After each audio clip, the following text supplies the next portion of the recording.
We are the Group 6 and we will discuss the financial stability management, a critical aspect of economic health that ensures the resilience and functionality of financial system. Before discussing the financial stability management, let me introduce my subordinate. I, John Falashanko, leader of this group, Mr. Muhammad Makapanton, Ms. Leslie Calcita, Ms. Estela Diniz, Ms. Rio Caril, Mr. Gosson Christian, Ms. Malupa Bernalin, and lastly, Binyas Rolando. Financial stability management is an important part of economic policy that ensure financial system work well and can handle shock like economic downturn.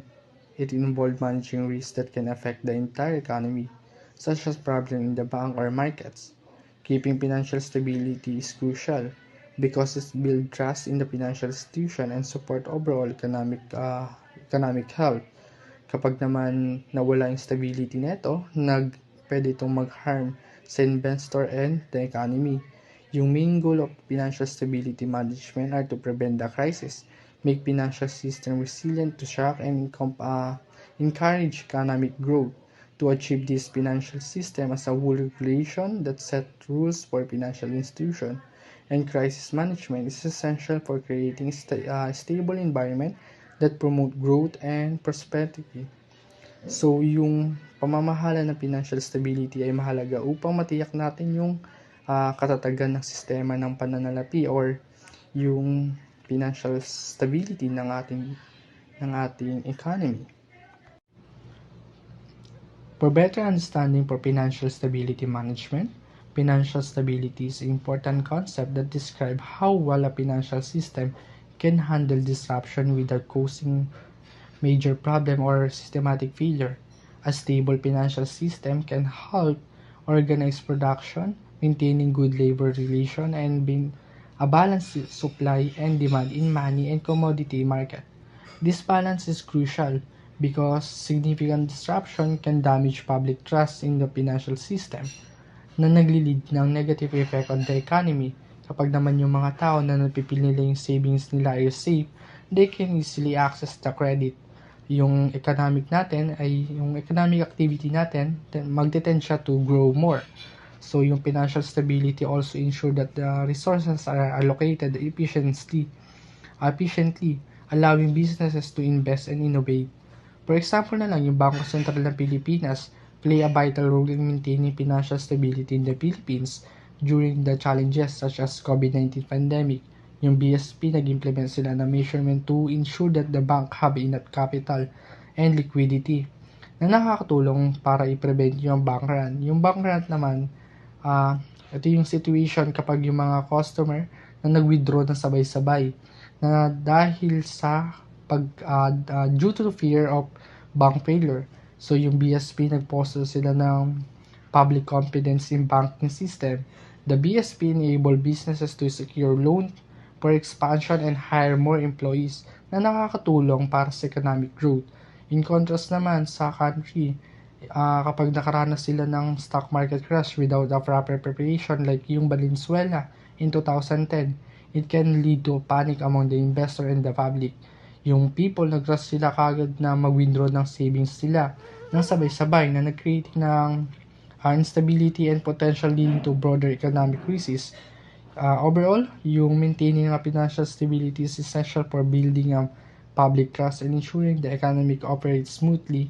Effective strategy including sound regulation, monitoring of financial institution, and proactive measures measure to address the potential risks before they escalate into a crisis. Without a financial stability, economies risk facing widespread issue that can negatively impact the businesses and individual alike.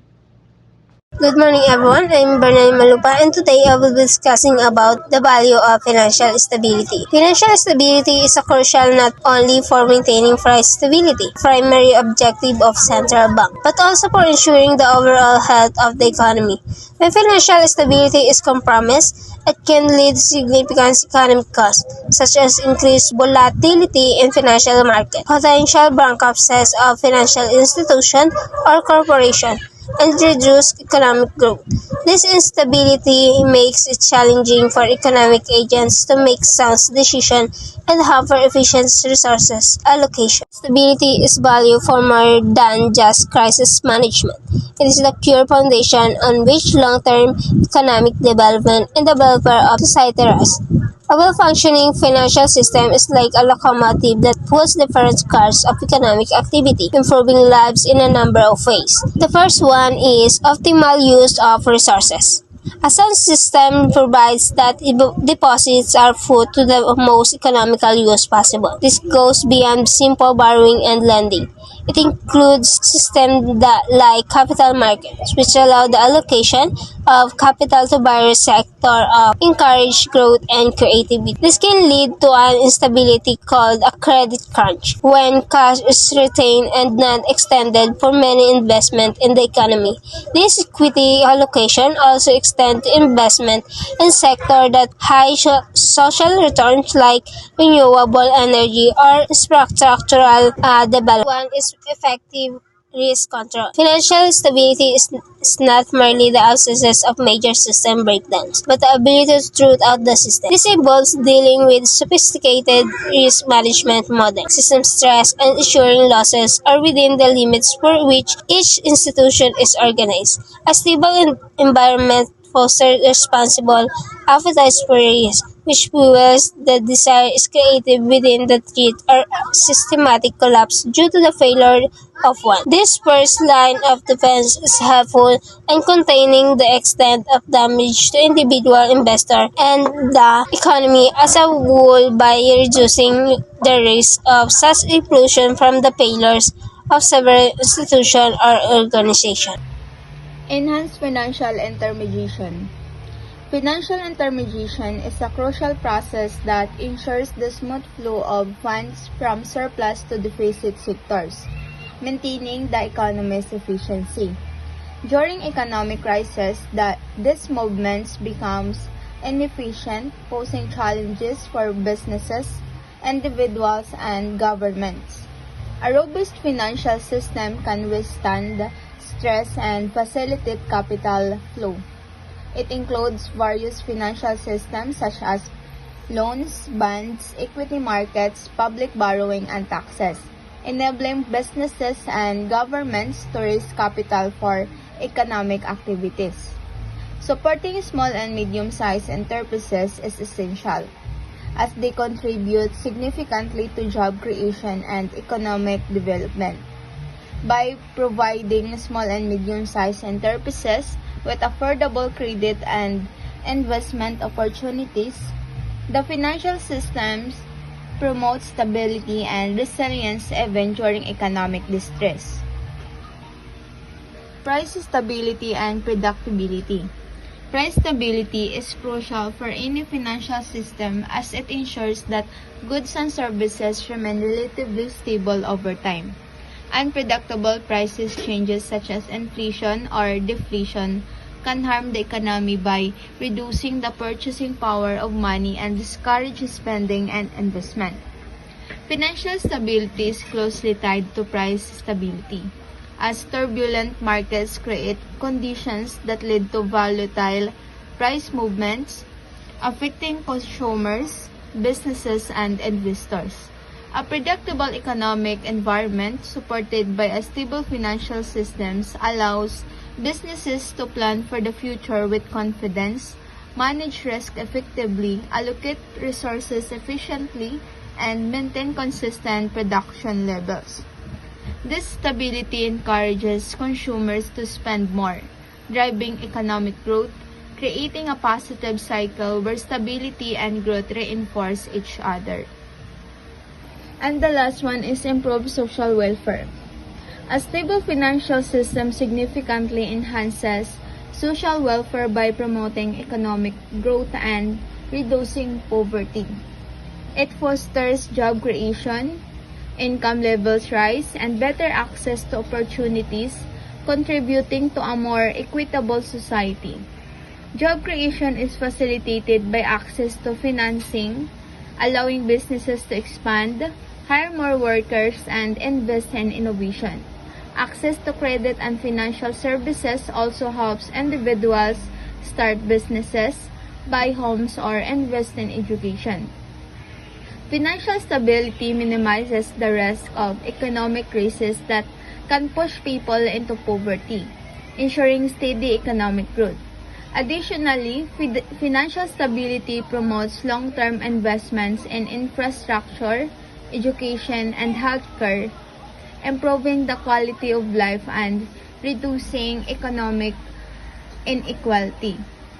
Overall, a stable financial system strengthens the economy and shares its benefits widely, creating a more just and prosperous society. Key objectives of financial stability management. Financial stability management is a complex process that involves various strategies and goals to protect the financial system and promote economic growth. The four key dimensions mentions containment of systematic risk factors, risk response capacity, consumer and investor protections, and financial inclusion work together to ensure a robust and stable financial system. Containment of systematic risk factor is about understanding how different parts of the financial system are connected, how problems in one area can spread to others, including advanced analytical techniques using complex models and data analysis to identify potential risks and vulnerabilities within the financial systems. In stress testing, ito ay pinagsisiyasat sa mga matitinding sitwasyon pang-ekonomiya upang masuri ang katatagan ng mga institusyong pinansyal at ng buong sistema.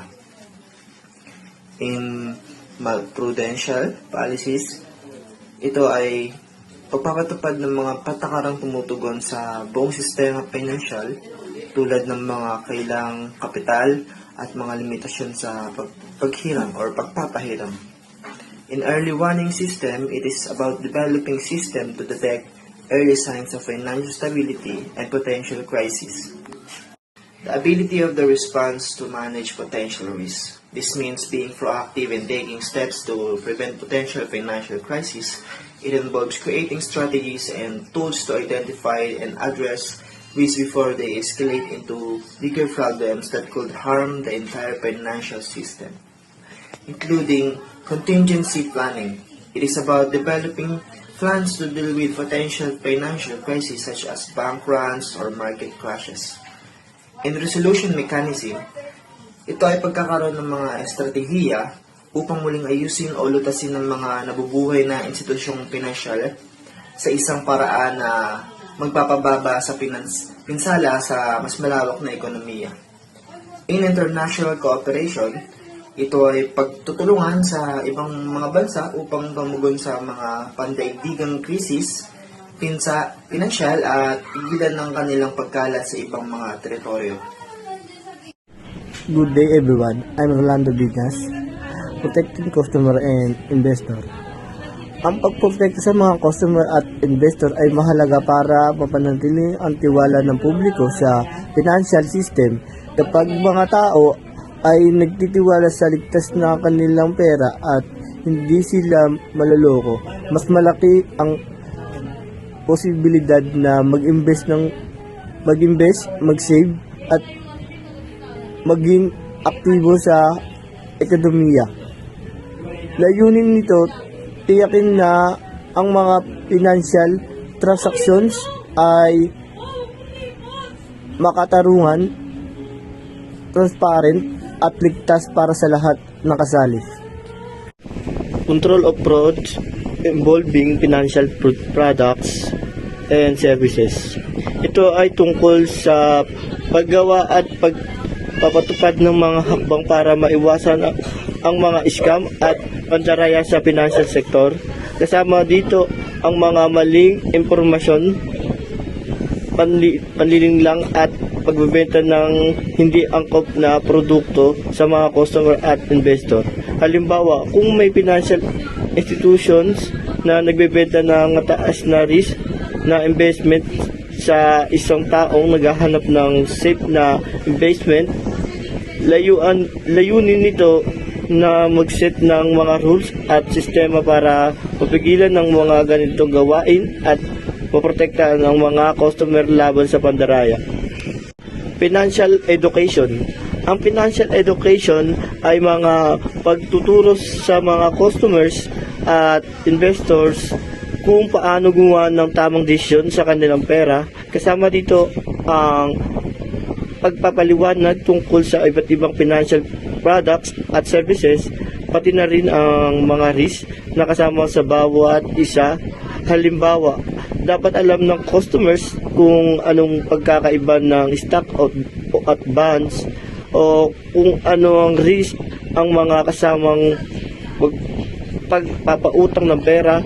Ang edukasyon ito ay tumutulong sa kanila na maiwasan ang mga maling desisyon na maaaring madulot ng pagkawala ng pera. Number 4, compliance. Ang compliance ay tumutukoy sa pagsunod ng mga financial institution sa mga batas at regulasyon na itinakda ng gobyerno o mga regulatory bodies. Tinutulungan nito na tiyakin na ang financial sector ay gumagana ng makatarungan at transparent. Halimbawa, hindi pwede mag-advertise ng mga maling impormasyon o mag-take ng mataas na risk na hindi inaalam ng mga customer. Kapag lumabag ang isang financial institution, may mga parusa o legal na action na pwedeng ipatos sa kanila para maiwasan ang mga hindi ethical na gawain. Number 5. Mechanism of offering solution to conflicts.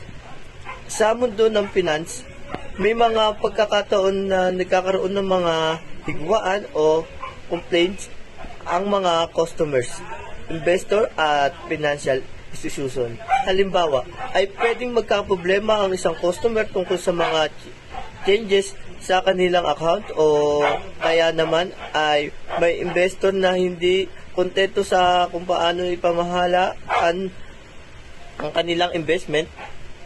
Dapat may mga sistema na malinaw at madaling gamitin para maresolba ang mga ganitong issue tulad ng customer service o legal na proseso upang makinabangan at maresolba ang mga reklamo ng bawat isa. Sa madaling salita, ang pagprotekta sa mga customers at investor ay tungkol sa pagpigil ng pandaraya, pagtuturo ng tamang kaalaman sa finance, pagsunod sa mga batas at pagkakaroon ng mga mekanismo upang ayusin ang mga higwaan.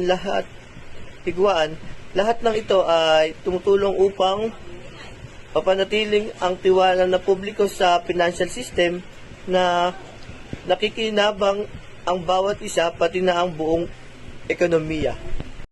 Expanding the search of financial service.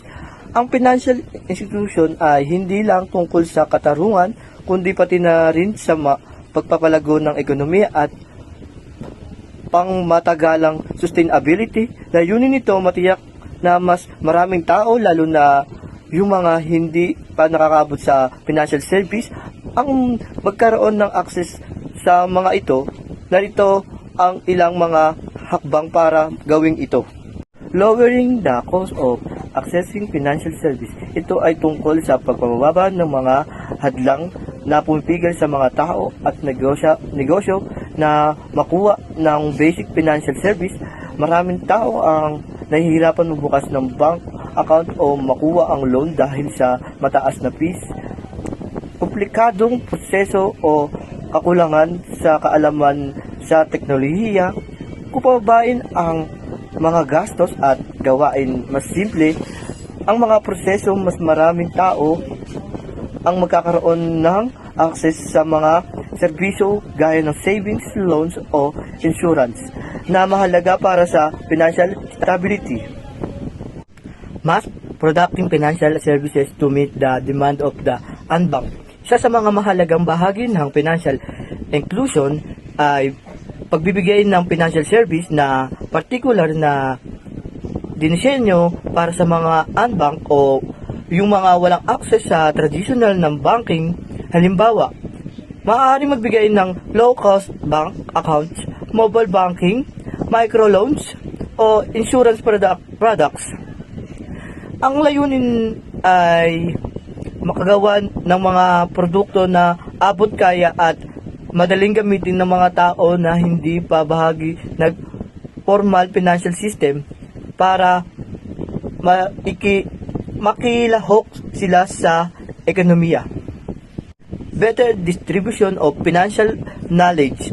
Importante hindi lang na makakapagbigay ng access sa financial service, kundi kailangan din matutunan ng mga tao kung paano ito gamitin. Kaya mahalaga ang financial education para sa mga taong upang makagawa sila ng tamang desisyon. Ang pagbibigay ng impormasyon kung paano mag-manage ng pera, mag-save, mag-invest at maiwasang ang utang ay makakatulong sa mga tao na gamitin ang financial service ng maayos at nagdudulot ng mas magandang financial outcomes sa hinaharap. Encouraging financial service providers para matiyak ang accessible, aabot kaya at mataas na kalidad ng financial service. Kailangan din mag-create ng competitive markets. Ang pagpapasigla ng financial service provider na pumasok sa merkado at makatulong para pababain ang presyo, mapabuti ang kalidad ng serbisyo at magbigay ng mas maraming pagpipilian sa mga customers. Maaaring kasama dito ang pagpapadali ng mga regulasyon para sa mga buong provider o pagbibigay ng incentives para sa mga negosyo na magbigay ng financial products na tumutugon sa pangangailangan ng mga unserviced communities. Sa kabuuan, ang pagpapalawak ng access ng financial service ay kinabibilang ng pagbaba ng mga gastos, paggawa ng mga produkto para sa unbank, magpapalaganap ng financial knowledge at magpapasigla ng kompetisyon sa mga service providers. Lahat ng ito ay tumutulong para matiyak na mas maraming tao ang magkakaroon ng access sa mga financial tools na kailangan nila para sa kanilang economic growth at security. Salamat po. Measures of financial stability management. The management of financial stability encompasses a mix of macro and micro approaches in order to enhance the robustness of the financial system. Macro-prudential measures are aimed at preventing risks of a system-wide nature which could lead to crisis in the financial systems. These include elements such as capital buffers for banks and other financial entities, which are meant to protect them from losses and ensure they remain operational if such difficult condition.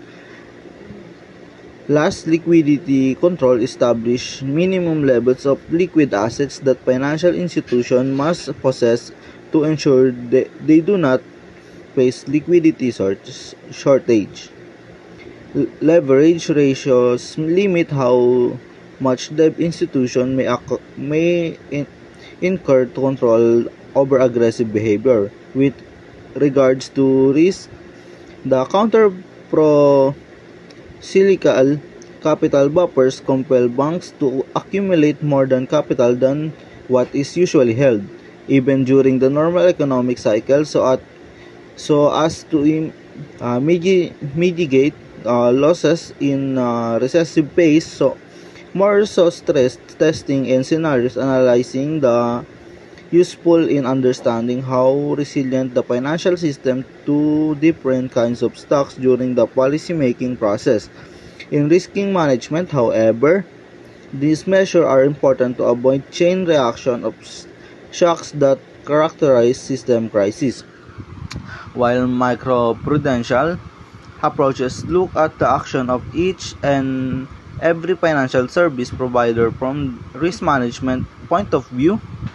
This is an entails extensive monitoring and controlling of banks or the financial entities to make sure that all relevant laws are followed and to prevent or mitigate any issues.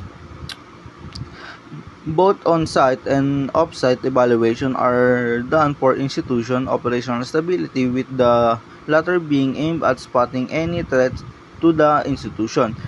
The use of early intervention strategies enables the supervisor to tackle issues well about they become serious enough to cause the failure of single units or raise contagion concern. In additional customer and investor protection, including regulation over the design and provision of financial products and services, serves to enhance fairness and avert abuse against particular groups of people.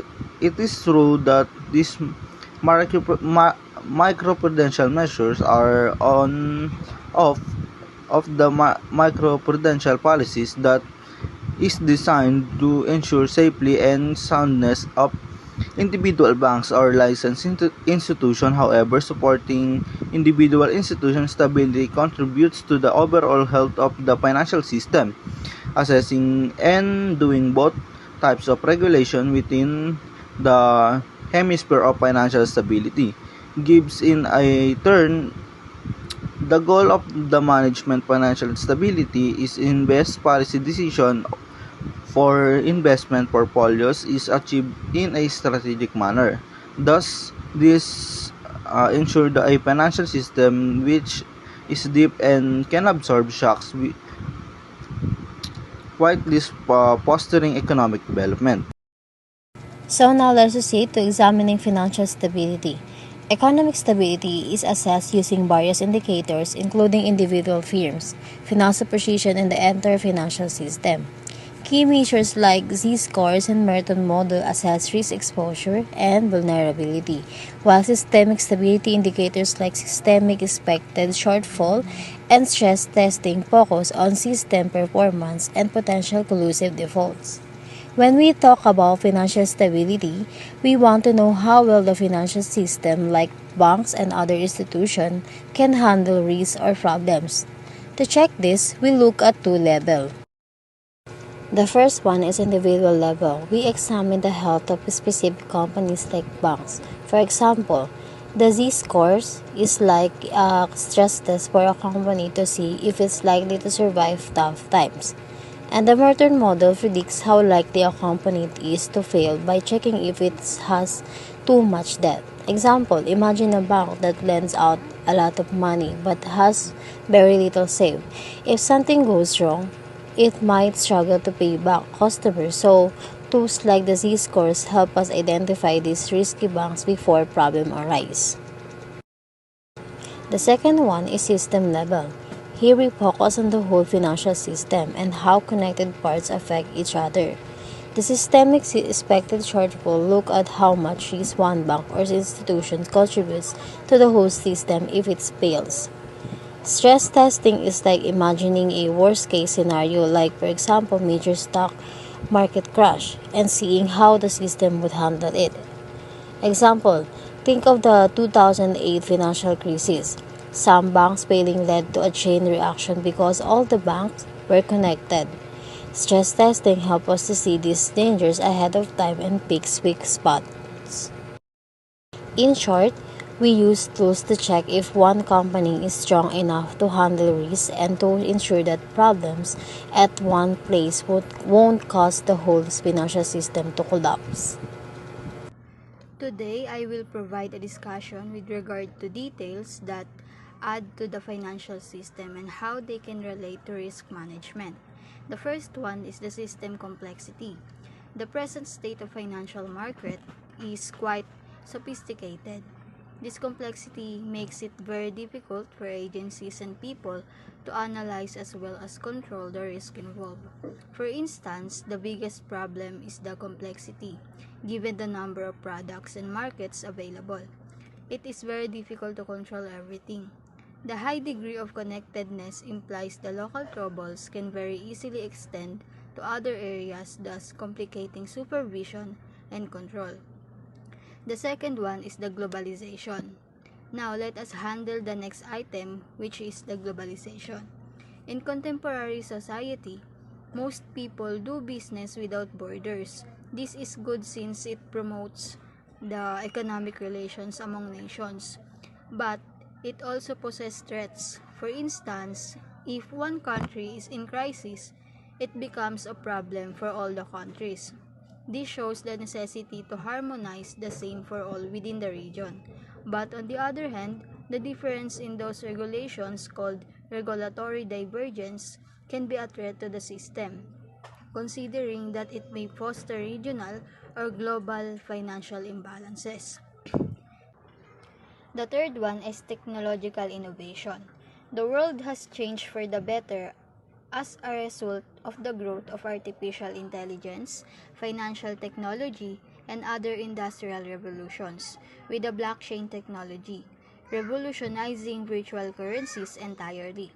Such improvements are advantageous in eliminating bureaucracy in service delivery, but they are highly risky, with most of the risk developing much quicker than the network can adapt to them. There is rising importance of the need for whistleblowing and transparency, especially in this regard, as this needs to be platforms through which people will report the wrongdoings of others and also ensure that there are no opaque companies. The last one is the global warming. This is probably the most important issue since it concerns every activity including finance. Climate change possesses two categories of risk. The first one is physical risk. For example, loss due to extreme weather conditions, while the second one is transition, which results when moving to a low-carbon economy. These both have the potential of reducing the value of some assets and disrupting their businesses. Consequently, it is important to understand which risk to the financial system climate change has. In the final analysis, all these elements system determination, internationalization, advanced technology, climate change increase the difficulty in estimating and controlling financial risks. It is very important to appreciate these issues in the present context for anyone dealing with the finances.